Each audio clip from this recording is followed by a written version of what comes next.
Hello and a very warm welcome to you. I'm Hayley Palmer. It's so good to have you on today's show, especially as we have a special guest. Yes, we are joined by Alonestar Sheeran, and here is what happened when I caught up with him.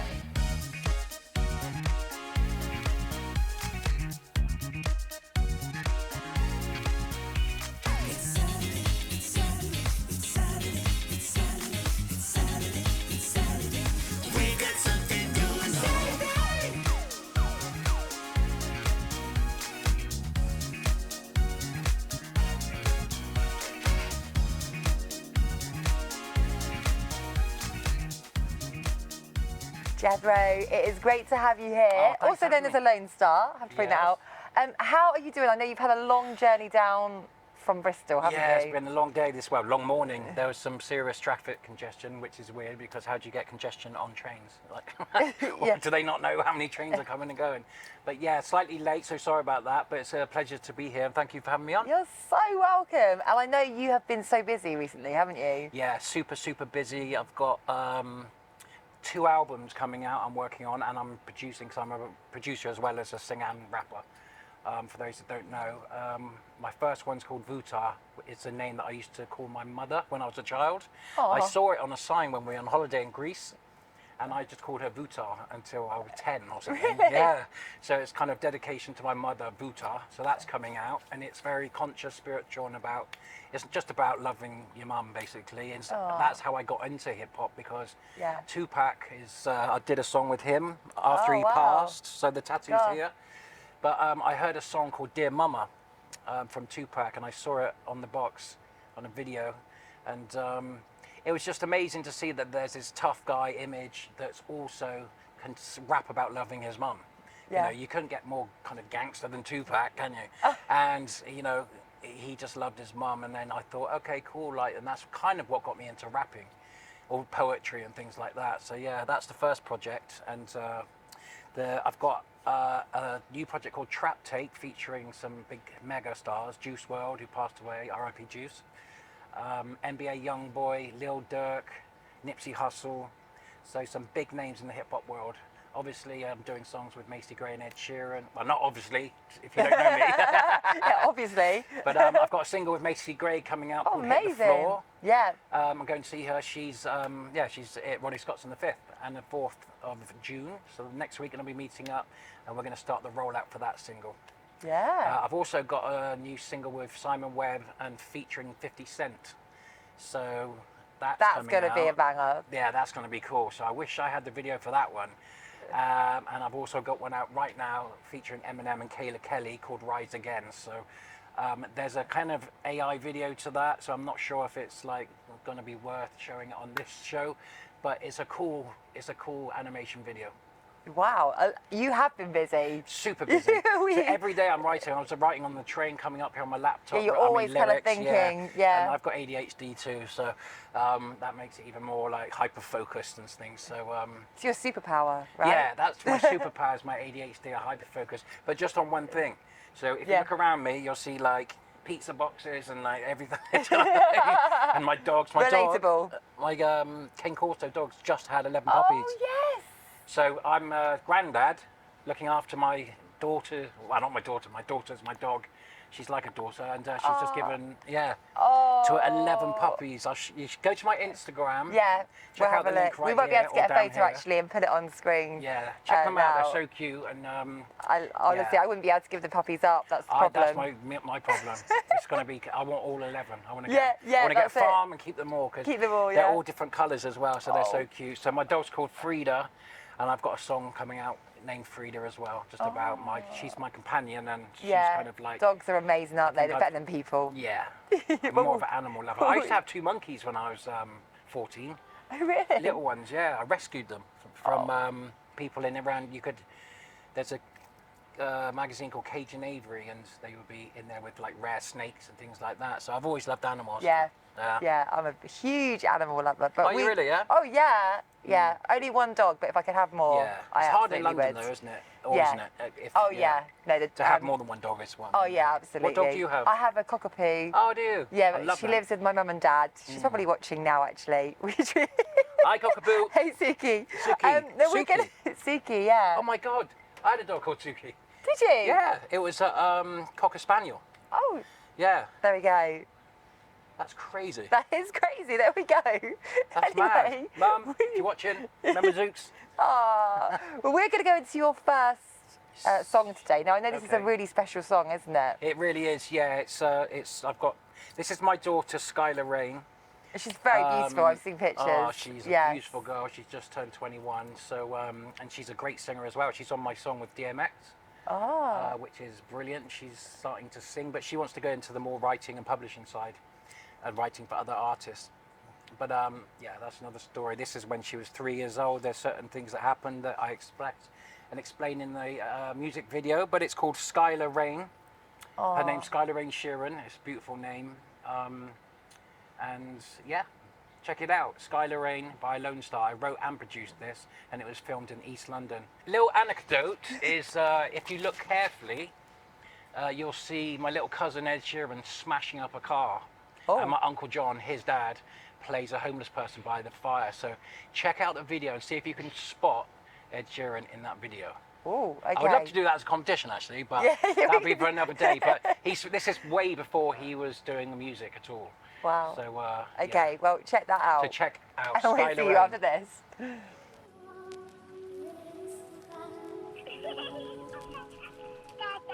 Jethro, I know that you actually started off modelling, didn't you, before your music? Many moons ago. Yes. Until I got a bit. No. How did that happen? Did you get spotted? I did. I was getting my hair cut in Bristol, and someone came in and they gave me a card, and it was a company called Julie Dammers, which is a model agency in Bristol. And they wanted me for a YTS, that's showing my age here, a YTS scheme campaign, youth training. So I was the face of that all over Bristol on billboards and everything. I never really wanted to go into it, but when I found out how much I was getting paid, I was like, oh, I could do this. So love your honesty. Yeah. And then my girlfriend at the time, there was a magazine called Sugar Magazine. I ended up doing two. That. Do you remember Sugar? Yeah, I'm showing my age now. I did 2 tours with them under Simon Webb Blue, but we'll talk about that, get there. But it was a competition to win a modelling contract with Nevs on King's Road, and I won it. Wow. So I was just doing like local Bristol kind of jobs or Southwest, and then signed up with Nevs. I was with them for about 1.5 years. Then Storm said, do you want to come over here? So I went with Storm.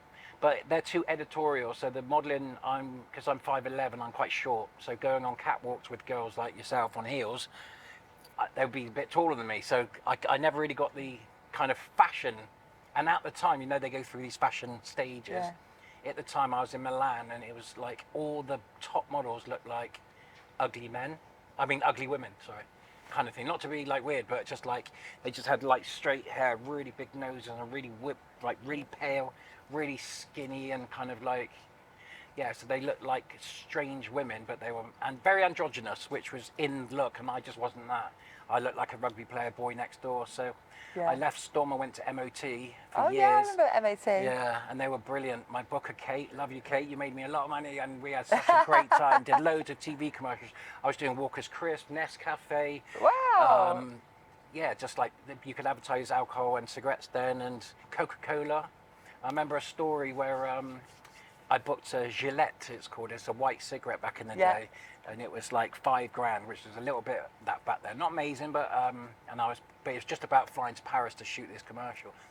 And then I did a couple of castings, and there was one for Coca-Cola, which was like $20,000. And she gave me a call and said, "Oh, I'm so sorry you haven't got the Gillette commercial." I said, "But I've been booked." And they said, "Nah, we had to cancel it." And I said, "Why?" And she goes, "Because you booked the Coca-Cola commercial." Wow. And my girlfriend at the time, who's from Trinidad, white Trinidadian, very interesting look, she was just sitting in the hallway in the casting area for me. I went and cast with another girl, didn't work out. He came out, the director, and sort of said, "Is that your girlfriend?" And he goes, "Can I try it with you two?" Because it was a kissing scene. Oh, but it was like a row of kisses, but it wasn't like, it would be like an uncle kissing his niece just born. And it was like, it was for the Olympics in Australia. Anyway, we did it, and we both got it. Yay. So we got 20 grand each, and it was lovely. Not to talk about Bullseye. money, but it was just great fun. And Robbie Williams was next door filming a music video, so we hung out with him most of the time. Because you could smoke in there. I didn't smoke, but my girlfriend did. Oh, okay. And she was putting them out with her bare foot. It was crazy. gosh. She's from Trinidad. She's wild. It's wild. If she's watching now, we'll get you on the show to confirm that. So how did you move your transition into music then? Because obviously you always loved music growing up. I just got old and fat. And just I love your honesty. Just keeping it real. And I just, not old and fat, but like, you know, chubby. I just wasn't, I kind of felt like a coat hanger. No one ever asked me anything about like me or my favourite colour or what do I like to eat or what's my favourite film, where no one cared. It was just like, you know, I'd kind of stand like this and do, right, you've stayed there and do catalogues and stuff. And it just got a bit boring, and I was always creative as a child, and I was always artistic, and I loved music. And I always wrote poetry as a kid. I mean, Alonestar comes from actually writing poetry underneath a star when I was a kid. I wasn't allowed to have the light on after 8, at whatever age I was. So I used to hide a pen and paper. And I think it's called the North Star. That's why I'm called Alonestar, because I was under this single star that I think is the North Star. It used to beam down. I used to write my lyrics underneath it. And then I went back about 10 years later to see my old house, and I saw right up here there was a lamppost. But it wasn't, it definitely wasn't the star, because I saw the star. So I thought, was I tripping? Like, was I thinking like, there's a big light going through my window. But no, there was definitely a star. So, and I was doing everything by myself. So I learned to produce. I went to a couple of college courses, and then I met Simon Webb, and we both started making songs together. And we were both auditioning for Blue at the time, but I was in a group called Lockdown, and the same magazine, Sugar, took us on tour with Busted, Blazing Squad, and all these kind of, and Blue. Absolute throwbacks, Yeah, so that was cool. So that's how I started my music career. Wow. And we were just doing 3 tracks on tour. And that's where I learnt my craft and my stage craft, really, because, you know, it's just learning how to work the crowd. Sometimes there'd be 8. I mean, me and Ed Sheeran did a gig in Cirencester in front of 8 people that were just talking to each other. And it's just how, you know, next minute I was in a Wembley Stadium, and I'm just thinking how far it could happen for people, you know, and how quickly. So, and it happened for Simon the same. I've seen it happen with Massive Attack, and in my hometown, Ronnie Size getting the Mercury Award. So it's, I just thought it was more creative and much more fun. So I just started working on an album, and had my daughter, and I sold my first CD in 2004.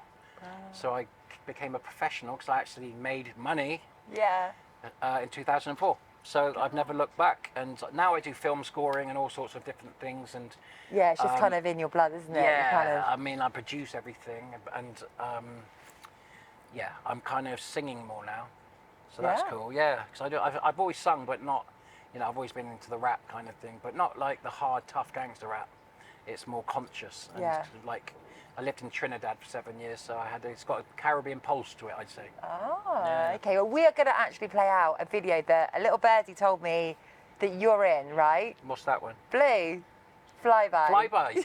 Flyby 2. Flyby 2? Flyby 2, the video. I am in that video dancing. Okay, what are we See looking if I out look for? the same. Yeah. So I've got the same haircut, actually. We've got another competition for you. Here we go. Yeah. So Flyby 2. Yeah. Now I want to talk more about your new single, because this is really exciting, isn't it? You've teamed up with Macy Gray. How did that come about? So I was producing the soundtrack for the new Van Gogh movie, and we were shooting in Paris, and she was on tour there, and someone else had mentioned my name to her, and she got in touch, and I actually was perfect timing, because I really wanted her to be in the movie. But so she was on that soundtrack, and we got to get to recording, but it didn't actually, the film didn't materialize. Johnny Depp was behind it, and then he was too busy or something, and it just kind of fell off, really. So we kept in touch. I went to see her in Birmingham last time she was here, and we just had a great time. She's such a nice girl. Aww. She's a beautiful lady, and I really like her a lot. And took my mum to come and see her live. Brilliant. She re-released her first album, 25th year anniversary. So we're collaborating on this song. Yes. And a guy from Bristol from a band called Lay Black, his name is Joe Peng, big up Bungie as well. So it's myself, Macy Gray and Joe Peng. Right. Okay, so we have So got a check it little out. exclusive here, so we're going to play out no just a one's short heard this. clip. I've actually, Oh, you are wow. the first person there we go. ever to hear the master, and I swear that. Oh. I've got it on my phone, and I'm going to send it to you. Bungie, am I lying? You just sent me the master, right? Would you like to introduce your new single? Yeah. I'm Jethro Alonestar Sheeran. This is my new single, Hit the Floor, featuring Joe Peng, Macy Gray, and DJ Bungie.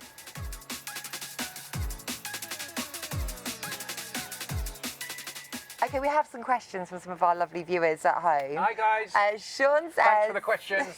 Sorry. Sean says, is there any style of music video, any other style of music video, should I say, Yeah. that you'd like to write or perform? Oh, yes. I'd like to do a Dave Chappelle, not the comedian, but Dave LaChapelle, who is a photographer who does very much like, you know, he's got a picture of Leonardo DiCaprio dressed as a, you know, a flamingo, for instance, and it's just like all these different things happening. Like there's a big sailor holding a baby, and it's just very, very quirky and interesting. But I'd love to either be in or film that. A friend of mine's got a film set company, and Millennium Films, and they were shooting this 80s film. So I was saying, please, after you wrap, can we shoot? You know, it's all there. I said, we'll just jump in and do, like, it was called Raise 'Em Up. So they had a pink Cadillac, and they had, I think it was elephants or camels, but there was like, you know, 70-foot pink elephants or blue elephants or camels, I can't remember. And I was like, this is perfect, but we never got to do it. So I'd love to have a chance in the style of Dave LaChapelle. If you Google him, he's an incredible photographer. Wow, He's done all the greats. So he even shot Tupac. Excuse the pun, but yeah. He shot Tupac in the bath, and he's got all the gold chains, one of those famous ones, yeah. Love it. Okay, and Jess says, who would you most like to collab with? That's great. So check this out. This is a really weird one. Last year, I was in Baku, and it's on my Instagram, so it's got the date there, but when I posted it, I am not lying.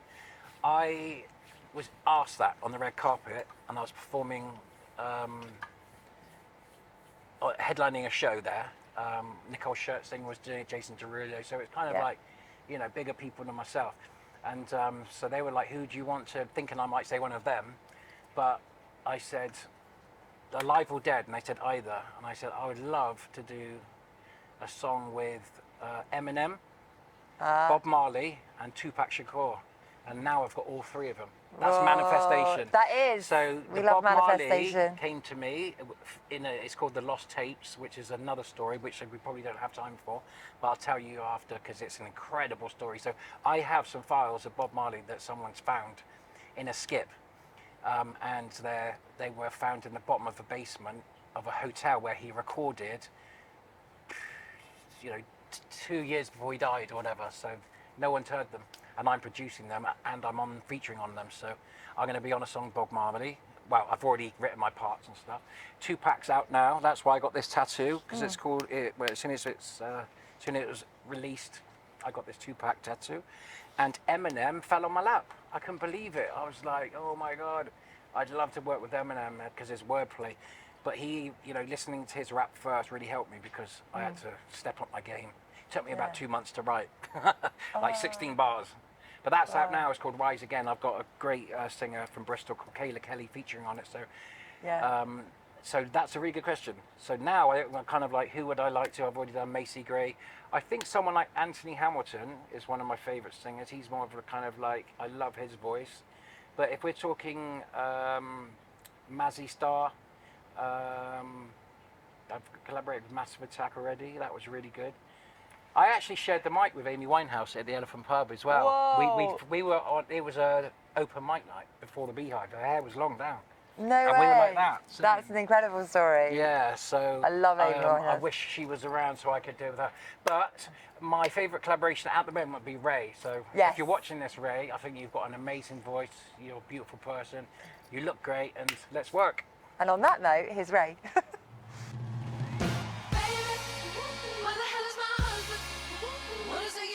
Jethro, we've got a quick fire question round for you. Oh no, really? What is You it? have no choice. What? Every Is this guest. a competition or? We've always got a competition. Okay, here goes. I hate these. No All right. pressure. All right, first song that you ever purchased. Lion in the Jungle. Lion sleeps tonight. Yeah, Don't let it me was sing. that Don't let me big. sing. It was a 45 and I bought it on Gloucester Road for 90p, I think. Absolute bargain. Or 45p, sorry, yeah. That's all right. First gig that you ever went to. That I went to. Yeah, that you attended. My own. Like your answer there, like what you did. Literally. Song that you like to drive to. Like Fleetwood Mac. That's a good driving Beach song. Boys. Hip hop, obviously. Like I like Nas. And I've got this 80s. I love 80s. I love so I've got the 80s. like the 80s hits workout thing, and I've got the 80s driving hits. Oh. But I love Fleetwood Mac and Yeah. Madonna, Oh, yeah. Borderline, all that stuff. Oh, I love Borderline. Yeah. Oh. I'm going to do a remake of Lucky Star because of Star. You can be my lucky star, so I'm working on that right now. I love it. Song that you put on when you're getting ready to go out. It's important questions here. This is one. It's going to be a weird one, but it's called. It's by Tupac. And every time I used to go out clubbing in London and stuff, I used to put it on. And it's called Ballad of a Dead Soldier. Okay. So it's kind of like the problems with war and stuff. But I don't know why, but it's the music more than anything. It amped me up. So Yeah. Ballad of a Dead I have to Soldier look that by one up. Tupac. A favourite venue you like to perform in? Cafe de Paris is one of my favourites. Oh. It was great. It's Just because closed the down sound. now, hasn't it? I had a live band there and it just sounded Oh, wow. so cool. I don't know, has it? I think so. But I did that with Kezzy Silverstone, Alicia's sister. Big up Kez, because that's one of my favourite gigs, and with Simon Webb and Lee Ryan. It was brilliant, the sound. So that was one of my favourites. Baku, the Dream Fest in Azerbaijan was absolutely amazing. And then I did 90,000 people in Russia at a football stadium, which was an amazing experience. But my monitors to hear myself were like twice the height of these and about that wide. So I basically was performing to two speakers. And you could see little holes, and I was looking around, you just see people with scarves doing this. They look like ants. No. But that was a really good experience because you have to walk onto the pitch with the mic. But that was just like, oh my God, 90,000 people. This is insane. Like kind of thing. Yeah. Whoa. A best piece of advice that you've ever been given in your career? Believe in yourself. Do you. Yes. Don't listen to other people. And it's So so true. true because every time I was listening to this person, this record label, that record label, everyone had a different opinion.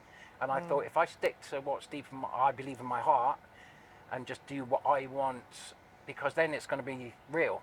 And it's like all my art, art comes from me, comes from my heart, my soul, my writing and everything. I'm not trying to write pop songs to be popular and have a deadline with a record label and stuff like that. And when I was hanging out, I did a little tour with Ed and Example and stuff, and they had for their diary and printed in paper.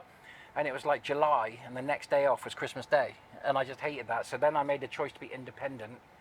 And I've got my own record label. I stuck to my guns, had a blueprint of releasing often. Now I own all my songs, whereas no record label owns my songs. I own 100% of my catalogue. So that's kind of like what I'm building now, really, for my children to or sell it and then because they probably wouldn't know how to utilize it.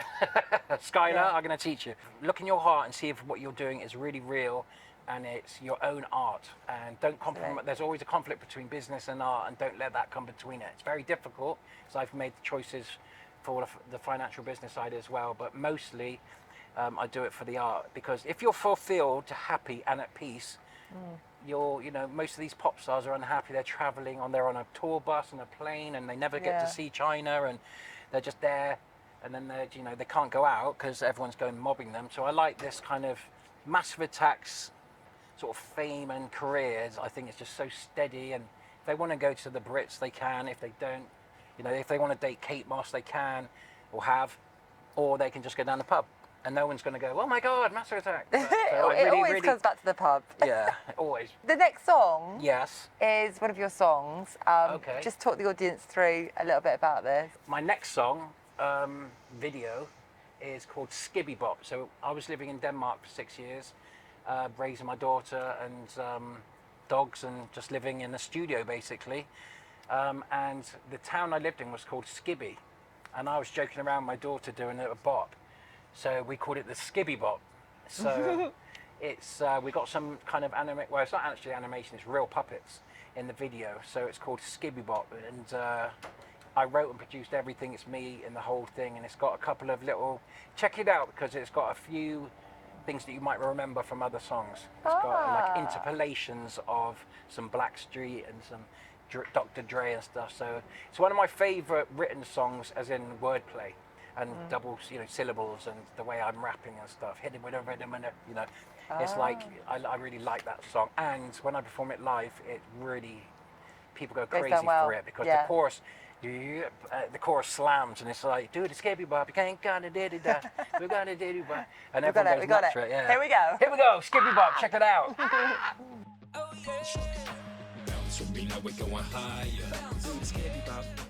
Jethro, I know you've got such a busy day, so thank you firstly so much for coming from Bristol to the gorgeous Hippodrome today. Absolutely. Sorry, could you get me another pint of vodka? It's a Diet Coke. It's a Diet Coke. We promise you that. No, I'm joking. Now I know, obviously, you've got so much lined up for the rest of 2026. Yes. But what can we look out for in particular?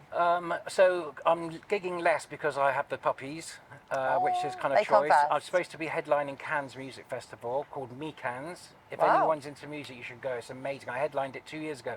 Oh my God! Big up John Saunderson and all that crew. Great people. So I would be doing that. I would be out in Baku again, but I've kind of decided to focus on my music at home producing. Yeah. But I've come up to London. Try and come up once a week. I've got a meeting later with a film director, Michael. Michael. Oh, Michael. Yeah, Michael Head. Michael Head. Yeah. Sorry. We're going to. Are you going? Or I am. But you're not going on the second. I got the wrong day. She got the wrong day. I'll see you Tuesday. She's like, see you on Tuesday. I was going, what? But it's the 2nd of July. I need a PA. What can I say? Check it out. It's called Jackie the Stripper, and here's the Eventbrite link. Oh, he's good. He's good. He's on it. So I'm meeting Michael later, and then after I've got We love Michael. Yeah, Michael's also had a great chat with him on the phone. So hopefully I'll get into a bit more acting because I really enjoy acting as well. So, and then at the end of the year, I'm doing an M4 tour. So the M4 motorway, I'm starting in Wales, and I'm actually doing a boxing program, which I can't say too much about, but I'm training with Joe Calzaghe, the best British boxer ever. Big up Joe, he's a very good friend of mine, I love the guy to death, and his son Joe are going to be training me. Anyway, so I'm doing that, then starting in Wales and ending up in London for 2 dates. So we're doing kind of like Swansea, Cardiff, Bristol, Stroud, just go. It's an M4 tour basically, and ending up in London, and with the McDonald's. Yeah, with the McDonald's, and that'll be me. Do you know what I really wanted to do? A gig up here, the final gig, because the Hippodrome is the place to be. Have you shown them the whole way round, your audience? Well, look at this. Yeah, it is. There's gold flamingos behind you, and it's absolutely stunning. This is my favourite place in London right now. It's beautiful up here. We're right in the centre of London. We are. Because I got so many people that follow me in America. So big up to any of you guys in America want to come to England, come to the Hippodrome. Come to the Hippodrome. It's amazing. We promise you a lovely Diet Coke. But Jethro, thank you so much. Like I said, it's been really so fun. lovely to chat to you. I was late. No, we'll let you off. That's British Rail for you. Yeah, we'll blame them. We'll blame them. Well, thanks for meeting me, Si. Thank you so much. It's the thank incredible Jethro Alonestar Sheeran. Woo! Huge thank you, Alonestar Sheeran. And thank you to everyone that has tuned in today. We are so grateful. Now, you stay safe. We will see you same time, same place next week. I'm Hayley Palmer, and I'll see you then. Girl, I don't want to let you go. Life's so sweet, full of miracles. Keep seeing you past the festivals.